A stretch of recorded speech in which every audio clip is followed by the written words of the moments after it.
Hey, what's up? It's Chris. So today I wanted to talk about Git. So link some resources that might help you if you're close to using the tool. But today I want to walk through what the problem is that Git is trying to solve.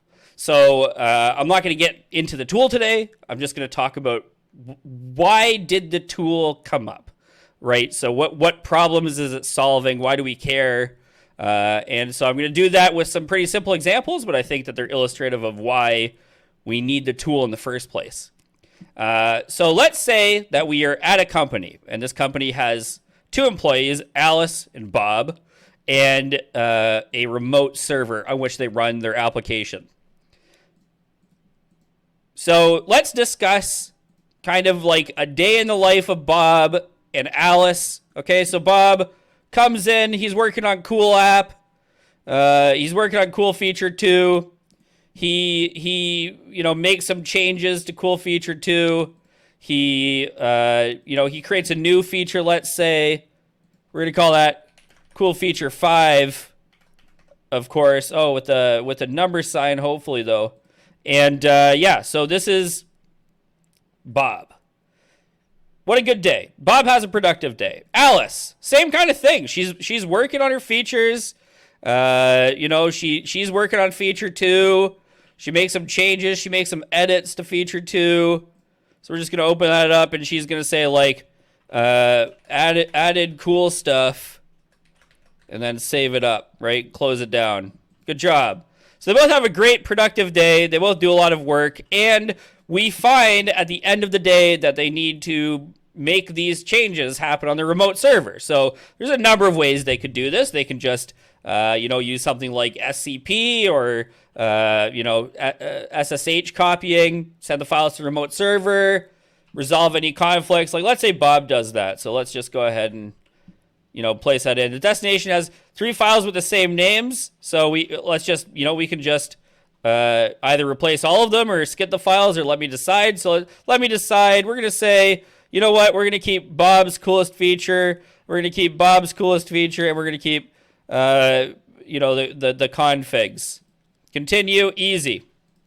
There we go.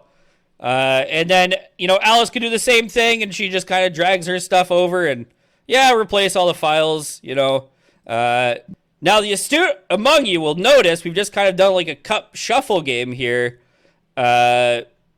Alice has pushed her changes to the remote server second.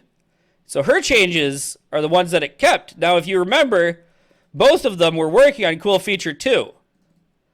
So at the end of this workday, Bob and Alice now have both made changes, submitted the changes to their server, and the server is just going with what Alice submitted because she did it second.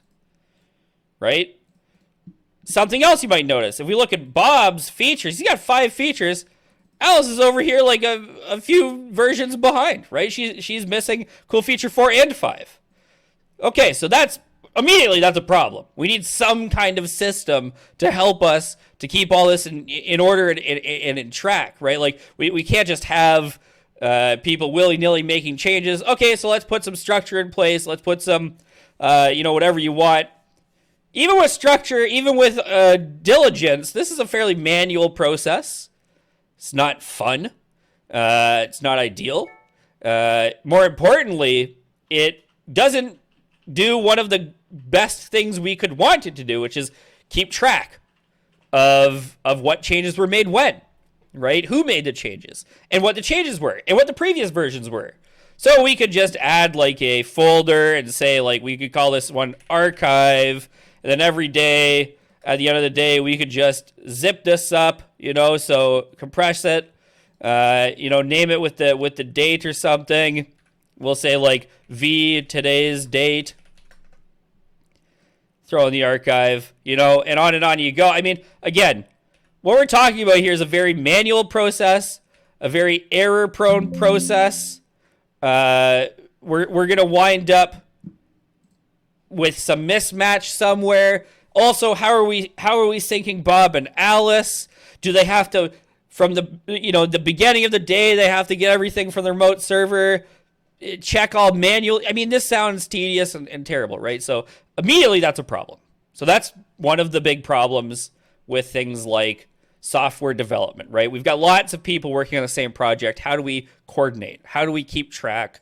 So there were some solutions that were invented, right? So we had things like SVN, which used this remote servers, kind of like the big head honcho, and it keeps track of everything, and you talk to it to get all of your changes and everything like that. But then what happens if remote server goes down, right? What happens if we no longer have remote server? Then can we not, we're out of luck? That's not ideal, right? So what we want to do is come up with a solution that works all the time for everyone, as best as it can. And that's what Git is. That's the power that Git gives us. Git gives us all the things I've described as a problem. Git solves. Yeah, it's not fully automated, right? There are some commands you have to run. There is some bookkeeping you have to do. There's some coordination, but for the most part, Git solves all of our problems very cleanly and very well. Number one, Git is distributed across all of these different places, right? So if you haven't seen it, every Git repository, which is a very fancy way of saying a folder in this case, right? So when we say a Git repository, we're really just talking about a folder, but they all have this .git folder, right? And that contains all the stuff that's happened, right? So we're going to go into more detail in the coming days about what that stuff is, how we do it. But for now, we can think of it as this tool that allows us to keep track of all of the changes made to all of our files, to keep track of who's doing those changes in a secure and uneditable way, to allow us to go backwards in time, to allow us to work on different versions of the same thing, right? So branch development, right? What if Alice wants to rewrite CoolApp and she wants to save it and track it and keep her I's dotted and her T's crossed, right? Without having to add all this extra overhead, she can employ this Git tool to do that well and effectively, right? And, Git has a whole ecosystem built around it. Things like GitHub run on Git. Things like, Bitbucket and Atlassian and all these other amazing tools and amazing, productivity tools, sure, but more importantly, version control, right? It gives us access to all these amazing features that solve all the problems we talked about today. So that's the problem that Git is solving, right? I think it helps to know what we're solving with the tool, because that's going to help us to understand why certain features exist. It's going to help us to better conceptualize what we need Git for. And if we understand better what we need Git for, then we can understand how to use it, right? So, So tomorrow, we're going to dive into Git a little bit more. We're going to actually get into the terminal, start talking about some Git commands and how we use the tool in practice. But for right now, I just wanted to describe what the problem was, right? What are we trying to solve with this tool? Again, if you want, you can go back. There's some resources that help you how to just set up a repo, how to connect some remotes to it, and then how to get going, if that's what you need. But this is going to be a really slow, deep dive into Git. And so I wanted to start with the issue that the tool is trying to solve. And it does solve all this. And it's very elegant. It solves it in a very elegant way. So thank you so much for watching. If you're still watching at the end of this 10-minute ramble about the problem and, that needs to be solved. So have a great day, and we'll see you tomorrow.